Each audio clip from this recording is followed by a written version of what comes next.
সারা সপ্তাহের ক্লান্তি, টেনশন, বিভিন্ন রকম চিন্তা, বাড়ি ঘর, এমনকি অফিসিয়াল জায়গা, ব্যবসার জায়গা, সব কিছুর চিন্তা নিয়ে চলতে চলতে সপ্তাহে একটা দিন আসে, যেই দিনটা বাঙালি বলুন বা যে কোনো জাতি ধর্মের মানুষেরাই বলুন, সেই দিনটাতে তারা প্রাণ খুলে একটু আনন্দ করার চেষ্টা করে। তবে এইসব ব্যাপারে বাঙালিরা একটু বেশি এগিয়ে আছে, কারণ বাঙালিরা একটু আনন্দপ্রিয় মানুষ, একটু উৎসবপ্রিয় মানুষ। সপ্তাহান্তে রোববার দিনটা বাঙালিদের কাছে একটা বিশাল আবেগের দিন। এই দিনটা বাঙালিরা আনন্দ করার চেষ্টাটা বেশি করে।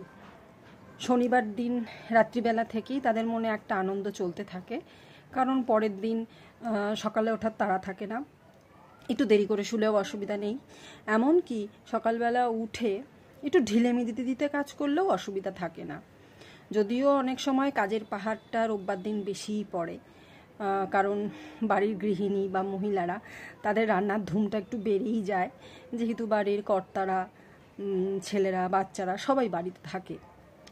আবার অনেক সময় সবাই মিলে হুল্লোড় করে রোববার দিন বেড়াতেও বেরিয়ে যায়, ছোটোখাটো ফিস্ট কিংবা এদিক ওদিক কোথাও ঘোরা, বা একটু টুকটাক বাইরে গিয়ে একটু ফুচকা বা একটু খুচকাচ খাওয়া দাওয়া করে মনটা ভালো করার জন্য সবাই রেডি থাকে।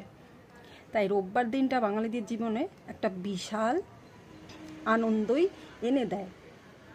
এরপরে তো বললাম, বলতে ভুলেও গেলাম বলতে গেলে, এরপরে দরকার পড়ে নানা রকম সিনেমা দেখা।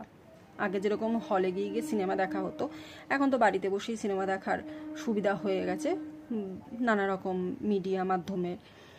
এছাড়া বাঙালিদের সানডে সাসপেন্স তো রয়েইছে, আর ভূতের গল্প শুনতে সব বাঙালিরাই ভালোবাসে।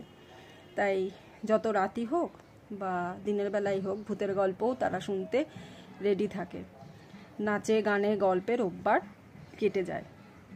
এর থেকেও বড় সুবিধাজনক কথা আর আনন্দের কথা হলো, যেই রোববারে কোনো অকেশন কিংবা পুজো আচ্ছা পড়ে যায়, সেই রোববারটা যেন আরও বেশি স্পেশাল হয়ে ওঠে।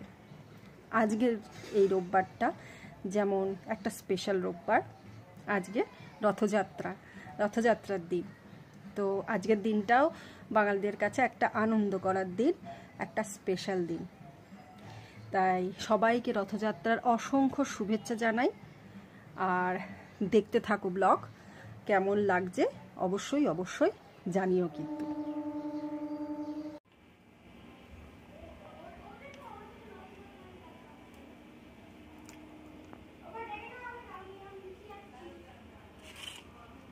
আজকের রথযাত্রায় শুধু জগন্নাথ নয়, আরও কয়েকজন রথে করে বেড়াবেন।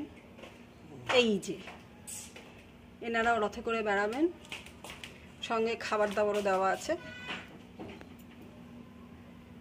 খাবেন আর বেড়াবেন। কিছু ভুল বললাম দিদা? না।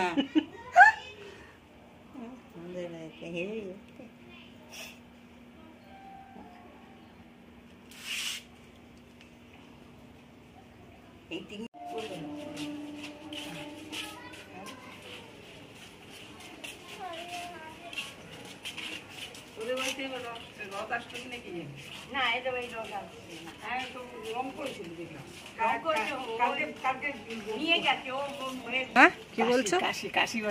কাশি ছোটবেলায়? হ্যাঁ, আমাদের খড়দায় তো আজকে রথের বেরোবে, তো রথ বেরোবে। শুভদের বাড়ি থেকে বেরোয় না, একটু পরে বেরোবে, ওই 5টা 5:30 নাগাদ বেরোবে। ধুমধাম লেগে আছে এখন ওখানে। আমি একবার দেখেছিলাম, ওরে বাবা কি খড়দাই মনে গেছিলাম নাকি? হ্যাঁ, খড়দাতেই হয়, আর একটা বড় হয় রথতলায়।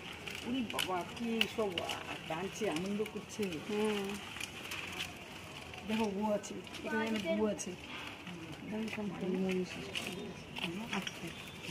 জয় জগন্নাথ, জয় জগন্নাথ। হ্যাঁ, কি ছোট বাচ্চা, দক্ষিণাটা দাও। জয় জগন্নাথ। কত তাড়াতাড়ি জগন্নাথ খাবার পেয়ে গেল। দিনে এই কথাটা বলতে হলো দড়ি ধরে মারোটান রাজা হবে খান খান। জগন্নাথ কতবার কথা শুনে জগন্নাথ নড়ে উঠেছে। এসব কি বলছে আমার ভক্তগণ?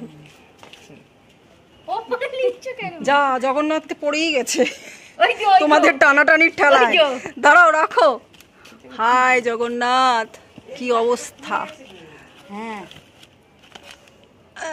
এবার ঠিক আছে, চলো। দিন সাতেকের জন্যে জগন্নাথ এখন এখানেই থাকবেন, তারপরে ওনাকে ঠাকুরের আসনে তোলা হবে।